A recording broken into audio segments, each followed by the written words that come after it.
What's good, y'all? It's your boy Muhammad Sanu. We here live at a trail report. You know what I'm saying? My boy C Hill. Y'all better stay tuned. You heard? Being talk. Former Heisman Trophy winner RG3 let the Cleveland Browns know what's what as he did once play for the organization. When you step into the huddle, when you step onto the field, do you believe that you have a chance to win with the guy who is in the huddle with you at quarterback? The Cleveland Browns locker room believes they can win with Shedeur Sanders. They don't believe they can win with Deshaun Watson. They don't believe that they can win with Dylan Gabriel. And that says to me, Shedeur should be the guy, and it's his job to lose at that point. RG3 also said if I was the decision maker of who should be my starter when we start OTAs, which is organized team activities, and we go to our first mandatory minicamp, I'm starting Shedeur Sanders. And the reason is a lot of people talk about stats. He threw more interceptions than touchdowns. Well, what they did with him at quarterback was they won games. That to me is one of the most important things for the quarterback position. So RG3 is the former Cleveland Browns quarterback, is just letting the Cleveland Browns know what's what on who he thinks should be the starter in Cleveland. And to be completely honest with you guys, I have to say I agree. Now, don't get me wrong. I have no problem with Dylan Gabriel. I actually liked Dylan Gabriel coming out of Oregon. Um, as far as being a player, I have no problem with Deshaun Watson. Now, what he does, personally, or in his personal life, that's a topic. That's topic for a different discussion. But as far as a player, I have no problem with Deshaun Watson. Deshaun Watson, in my opinion, in Houston was.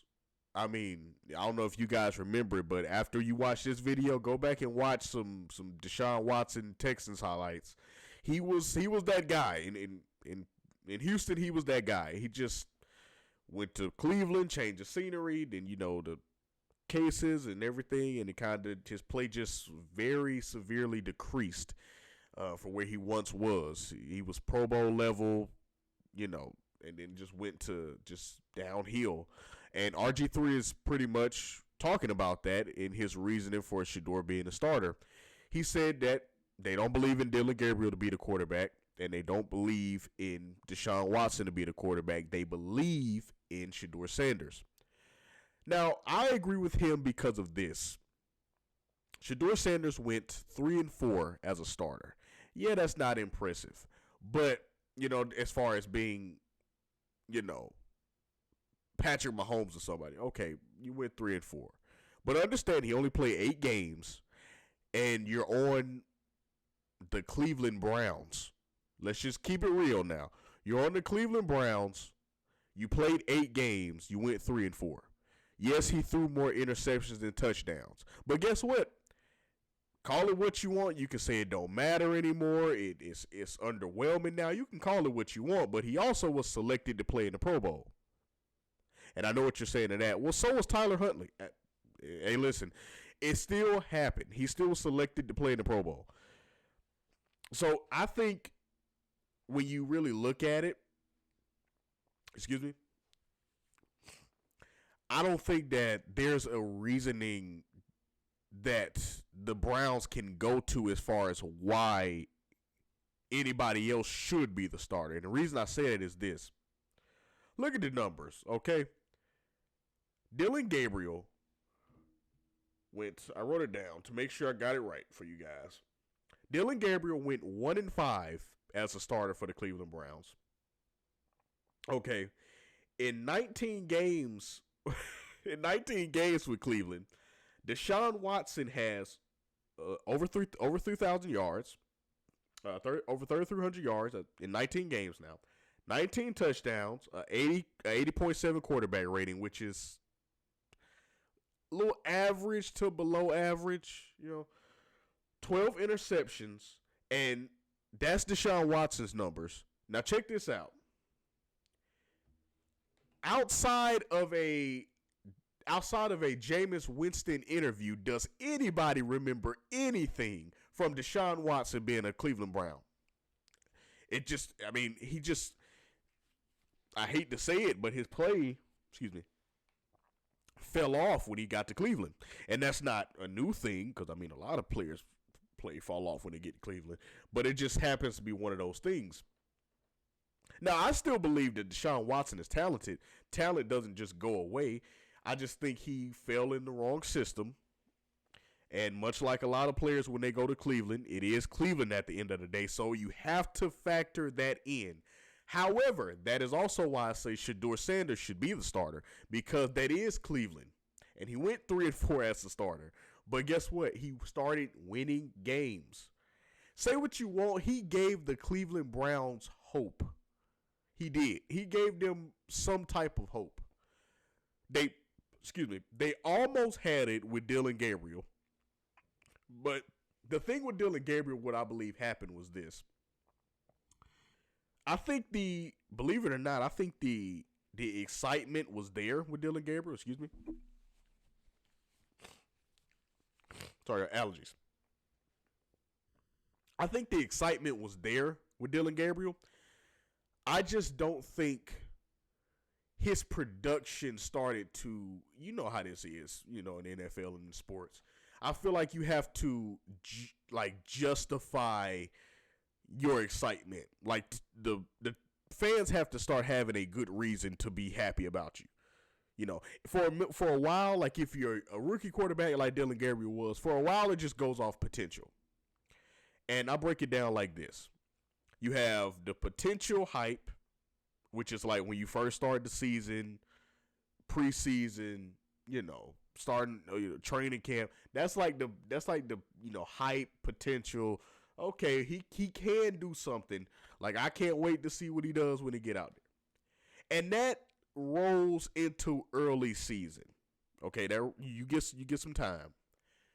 Here's where you start to lose it. When you get further into the season and they've given you chances, but they've given you chances, but you can't. The production isn't adding up to the hype. That's when the fans start to go, okay, all right now, okay, well, maybe that hype wasn't so justified, and it don't take long. Pause. Maybe I say you got the potential hype for maybe 3 to 4 weeks, maybe if you lucky, 3 to 4 weeks.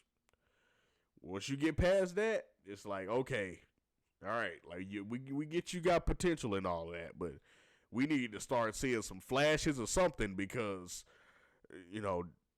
this hype is not being justified on the field. It's not adding up to anything. Shedeur Sanders, on the other hand, I feel like he is, call it what you want, he is dead. 1-5, once again, 3-4.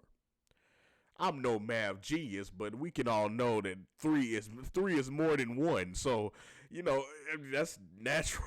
So, I'm no math genius, but I mean, chill, and I'm sure all of you guys are very intelligent. 3 is more than 1. Now, granted, neither one of them, in my opinion, Deshaun Watson, Dylan Gabriel, or Shedeur Sanders, none of them, in my opinion, have the right to be arrogant or cocky about it. Pause, or extra overconfident about it. Because all of y'all. I'm just saying. Now, granted, I can't play quarterback in the NFL, but I'm just saying none of these 3 are just world class. Like world class, all pro, and none of them are that. Okay, they all are on the Cleveland Browns. They all have talent in their unique way. I feel like all of them bring a unique group of talent. All of them have things that you can benefit from. Now, also, to add on to that, I also feel like that all of them have things that you can lose games from, but every quarterback does. Look at Patrick Mahomes. A lot of them passes he be doing probably should be interceptions, but it just doesn't flow that way in the game. So the pass happens, Travis Kelce catches it, or a receiver catches it, or they drop it, and it's like, move on. But every quarterback has plays that should probably lead to some bad things happening. I feel like that is no different with any of the three Cleveland quarterbacks. I just feel like when you break it down, they all have a positive, they all have a negative, they all have talent. But when you, at the end of the day, sit down and you're making a decision on who you want to lead your franchise, I don't think it's really a choice. And if it is a choice, I don't think there's a choice between, like, I don't even think, no offense to Deshaun Watson, but I don't think he's in this conversation. I don't. Now, granted, you have to pay him, but that's something you did off going to get him and paying him all that money. That's your decision, so now you just got to live with it. I would treat it more like a John Wall Houston Rockets thing. If I don't know if you guys remember, but what the Houston Rockets did with John Wall was literally they paid him, essentially, to sit at home. That's it. Like, getting paid crazy money, over $40 million to sit at home. But it's not like Houston can say anything. Why? Because they went and traded for him. So it's not like they can say, oh, man, well, you got to play. No, because they don't want him to play. So, well, we're just going to have to pay you to sit at home. That's just what it is. So you have to pay, in my opinion, Deshaun Watson at this point to be your emergency or reserve quarterback. Now, I know you guys are thinking, chill, that's a very expensive emergency quarterback. Yeah, they paid that emergency quarterback a whole lot of money, and now they have to suffer the consequences. It's just what it is. Welcome to Cleveland. I mean, Cleveland has done this, how many times? They've tried to get quarterbacks, don't work out. RG3 was one of them. I mean, I love RG3, especially when he was at Baylor and when he was at his best and in Washington. RG3 has so much talent as a quarterback, it's ridiculous. One day we might have to do a live stream or something or a video just on RG3 because he's one of my favorite things to talk about as far as, nostalgia and as far as being a hyped up prospect. RG3 was that guy. And he tried to go fix Cleveland. And we see where that happened. We see where that led him. Nowhere. It happens. And I don't necessarily believe in, the whole curse and everything. But if there is an organization that is, Cleveland definitely has a bid on that spot. They definitely have a bid to be cursed because it just always feels like that. It's like always something playing against them. Even now, they finally get a franchise quarterback. Well, now they're choosing between a franchise quarterback, in my opinion, who is Shedeur Sanders. Call me crazy, but I believe he is. Choosing between a franchise quarterback, I feel like a good quarterback in Dylan Gabriel. He can be a good quarterback. And a used to be good quarterback. So it's like a situation where you get, like RG3 said, you're in a situation to where you're just deciding between who the team believes in. I don't think that they believe in Deshaun Watson anymore. I don't. Outside of Jameis Winston, I don't necessarily believe anybody believed in him on that team. I really don't. I think it was just a thing of when he was playing of, what are you going to do? They realized you have to play him because you're paying him. So let's play him. So I feel like it was a thing like that. Then the Achilles injury happened. Okay. So now he's out. So we don't have to deal with him for a while. But, he's going to come back healthy eventually, right?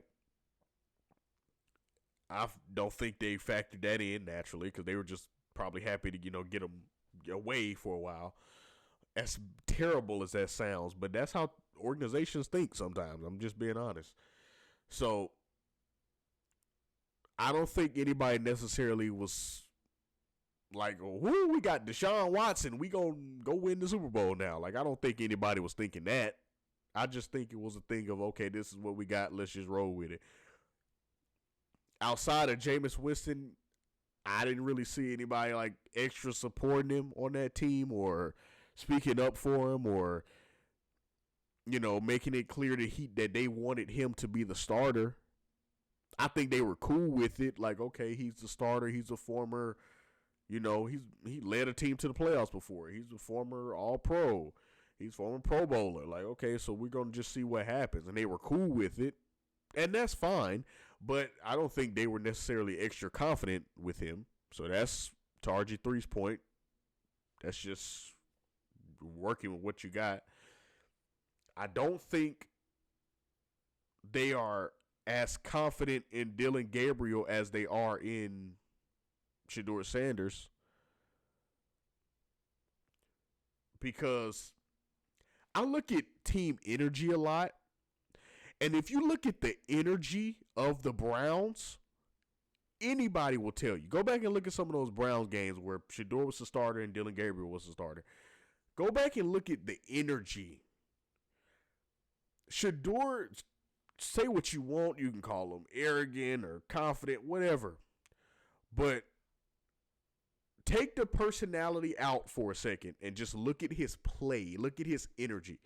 He makes or made the Cleveland Browns believe for a second, hey, we can do this as a team, meaning win games. We can do this as a team. With Watson and Gabriel, no offense, I feel like it was more,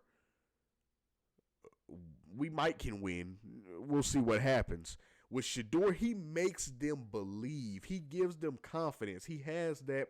And honestly, I feel like the confidence that he has, and I said this about him in college as well, the confidence that he has, I feel like a lot of times, believe it or not, that benefits the team because his confidence, I feel like, rubs off on the team. Like you get, I'm just saying, a third string running back who is starting because the two, backs in front of him are injured. Okay, so now he got to start.